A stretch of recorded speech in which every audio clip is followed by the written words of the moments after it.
The live TV, सच सबसे आगे। नमस्कार, द लाइव टीवी आप देख रहे हैं, आपके साथ मैं हूं आदित्य कुमार। उत्तर प्रदेश से बड़ी विडंबना वाली खबर सामने आई है। उत्तर प्रदेश के विधान भवन में, यानी विधानसभा का जो भवन है, उसके अंदर पानी घुस गया। यानी जहां पर विधायक बैठते हैं, मंत्री बैठते हैं, मुख्यमंत्री बैठते हैं, अब उनका ही जगह सुरक्षित नहीं है, तो आप समझिए लखनऊ वालों का क्या हाल हो रहा होगा, या फिर पूरे उत्तर प्रदेश का क्या हाल हो रहा होगा। जगह जगह पानी भरा जा रहा है, हालत इतनी ख़राब हो गई कि पूछिए मत। अगर पानी निकासी के प्रबंध को पहले से ही सुचारू रूप से उस पर काम किया जाए तो मुझे नहीं लगता कि पूरे प्रदेश में कहीं भी पानी भर जाएगा। लेकिन पहले तो अधिकारी भी सोते रहते हैं, कर्मचारी भी सोते रहते हैं, सरकारों को भी ध्यान नहीं रहता। लेकिन जब पानी सर से ऊपर पहुंच जाता है, यानी कि विधानसभा में भी पहुंच जाता है, तब अधिकारी कर्मचारी सब जागने लगते हैं। अब ये किसकी लापरवाही के कारण है, या फिर इसका दोष भी भगवान के ऊपर मढ़ दिया जाएगा कि बारिश ज़्यादा हो गई। अब बारिश ज़्यादा हो गई तो उससे बचने के भी तो प्रबंध होने चाहिए कि बारिश ज़्यादा हो जाएगी तो लखनऊ पूरा डूब जाएगा, क्या लखनऊ पूरा जो है भर जाएगा। ऐसे ही जब अलीगढ़ में बारिश होती है तो वहाँ भी घुटनों के ऊपर तक पानी आ जाता है, लोग काम के लिए नहीं जा पाते। और जब इस बारे में वहाँ के जनप्रतिनिधि से बात की जाती तो वो कहते हैं कि अलीगढ़ कटोरे जैसा शहर है, यानी अपनी बात तो किसी दूसरे पर थोप देना। अब हालात विधानसभा के ये हो गए थे, पानी भर गया तो योगी आदित्यनाथ को रेस्क्यू करना पड़ा, ऐसा भी लोग कहने लगे हैं। देखिए, निगर परवीन ने एक वीडियो साझा किया जिसमें लिखा कि जब विधानसभा डूब सकती है तो सोचिए पूरी यूपी का भगवान ही मालिक है। सीएम को सुरक्षित दूसरे गेट से निकाला गया। आप ज़रा वीडियो देख लीजिए, जिस वीडियो से सीएम योगी आदित्यनाथ को दूसरे गेट से बाहर निकाला जा रहा है क्योंकि पानी भर गया है। वैसे पानी तो हर जगह भर रहा है, लेकिन सुरक्षा के इंतज़ाम कहाँ है। आपने देखा कैसे एक कोचिंग सेंटर की लाइब्रेरी जो बेसमेंट में चल रही थी, वहाँ पानी भर गया, 3 छात्रों की मौत हो जाती है। उसके बाद दिल्ली में ज़बरदस्त हंगामा शुरू हो जाता है। फिर जब जांच छिड़ती है तो पता लगता है कि आधी से ज़्यादा कोचिंग ही बेसमेंट में चल रही है। यहाँ तक कि दृष्टि आईएएस जैसी बड़ी कोचिंग जिसमें 400 से 500 600 बच्चे एक बार में पढ़ते हैं, वहाँ वो भी बेसमेंट में, उसकी भी बिल्डिंग को सील कर दिया गया। तो ये सब क्या कुछ पहले नहीं देखा जाता है? जब जब घटनाएं हो जाती हैं, जब पानी सर से ऊपर पहुंच जाता है, तभी इन घटनाओं पर संज्ञान लिया जाता है। इन घटनाओं पर, माफ़ कीजिएगा, इन घटनाओं पर संज्ञान लिया जाता है। आपने देखा था कि सूरत में कैसे एक आग लग जाती है कोचिंग सेंटर में, तो वहाँ से बच्चे निकल नहीं पाते हैं, वो कूदने का प्रयास करते हैं, हालत कितनी ख़राब हो जाती है, सब आपने तस्वीरें देखी। उसके बाद कोचिंग सेंटर्स को चेक करना शुरू हो जाता है, लेकिन उसके पहले से कोई व्यवस्था नहीं की जाती और उन अव्यवस्थाओं के कारण ही ये हालात खड़े होते दिखाई देते हैं। इन पर तो सिर्फ़ और सिर्फ वही होगा कि बड़ी बड़ी बातें कर ली जाएंगी, बड़ी बड़ी चीज़ें हो जाएंगी, लेकिन उसके बाद उन चीज़ों पर कार्रवाई नहीं होगी।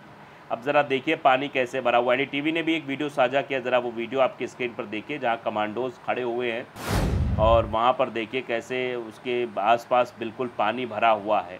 ये उत्तर प्रदेश के विधान सभा के भवन की तस्वीर है, जहाँ पानी आप देखिए भरा हुआ है। कर्मचारी कैसे अपने पैंट को सिकोड़ कर, पैंट ऊपर कर चल रहे हैं, क्योंकि वहाँ तो ऐसे चल ही नहीं रह सकते। यहाँ भी पानी बिल्कुल भरा हुआ है। रोहित वत्स इस पर रिएक्ट करते हुए लिखते हैं, जैसे दिल्ली में आम घरों के 3 बच्चे मारे गए, क्या इस विधानसभा में कोई विधायक हताहत हुआ है? बिल्कुल भी नहीं हुआ होगा, क्योंकि ये विधानसभा ताकतवर लोगों का संस्थान है, और ताकतवर लोगों का संस्थान है तो स्वाभाविक है यहाँ पर कोई घटना नहीं घटित होगी। बीजेपी का विकास का मतलब जनता का विनाश है। लोग ये कह रहे हैं कि बीजेपी विकास की बात करती है, सबका साथ सबका विकास करती है, लेकिन यहाँ सबका साथ सबका विनाश जैसी चीज़ें दिखाई दे रही हैं। प्रताप बहादुर यादव लिख रहे हैं, वाह, अरे यूपी सरकार, मुझे गर्व है आप जैसे गवर्नमेंट पर, लगे रहो, कुछ मत करना।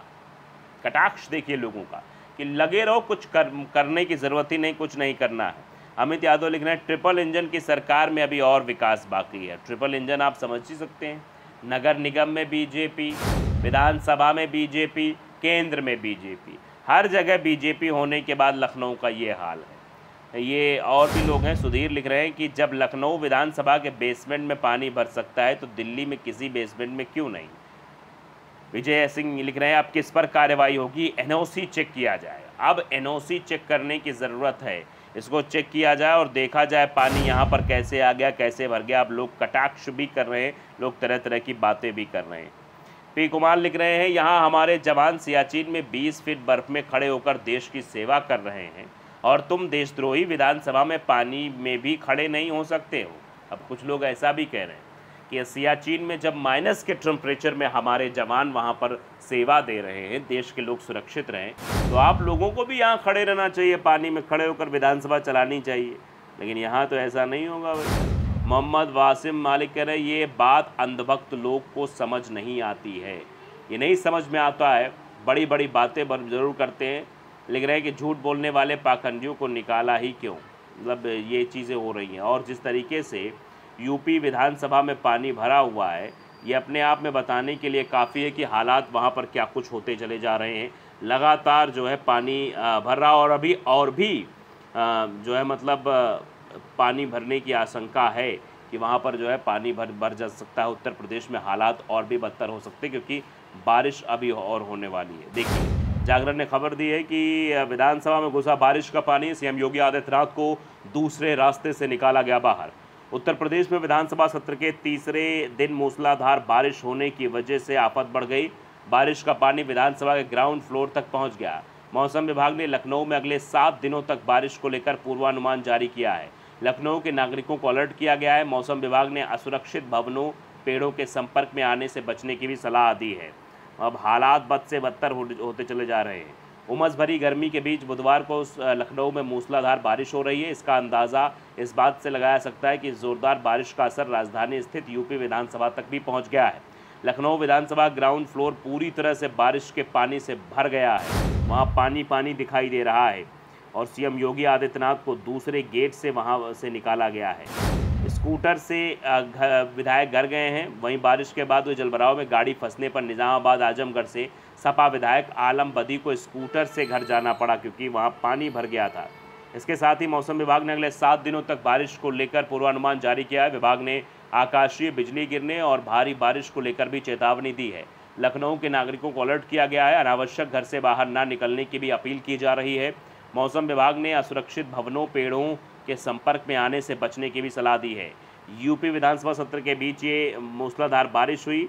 बता दें कि वर्तमान सरकार के समय में विधानसभा सत्र भी चल रहा है। बीते दिन मंगलवार को प्रदेश सरकार ने सदन में वित्तीय वर्ष 2024 से 25 का अनुपूरक बजट भी प्रस्तुत किया। बजट का आकार 12,909 करोड़ रुपए का है। इसके अलावा पेपर लीक प्रकरण और लव जिहाद पर भी सख्त कानून अपनाते हुए नया कानून पेश किया गया। इसे मंजूरी भी मिल चुकी है। और अब विधानसभा सत्र के तीसरे दिन मूसलाधार बारिश ने आफत बढ़ा दी। बारिश का पानी विधानसभा के ग्राउंड फ्लोर तक पहुंच गया है और अभी तो ये शुरुआत नज़र आ रही है। आने वाले समय में हमको लगता है कि पानी और भी बढ़ने वाला है। तो क्या तैयारियां पूरी नहीं थी? अगर विधानसभा भवन में पानी जा रहा है तो इसका सीधा सीधा मतलब ये है कि अभी आने वाले समय में लखनऊ के लोगों को और भी दिक्कतों का सामना करना पड़ सकता है। द लाइव टीवी को अगर आपने सब्सक्राइब नहीं किया ज़रूर करिए, बेल आइकन दबाइए ताकि सच खबरें आप तक पहुँचती रहें। नमस्कार। द लाइव टीवी, सच सबसे आगे।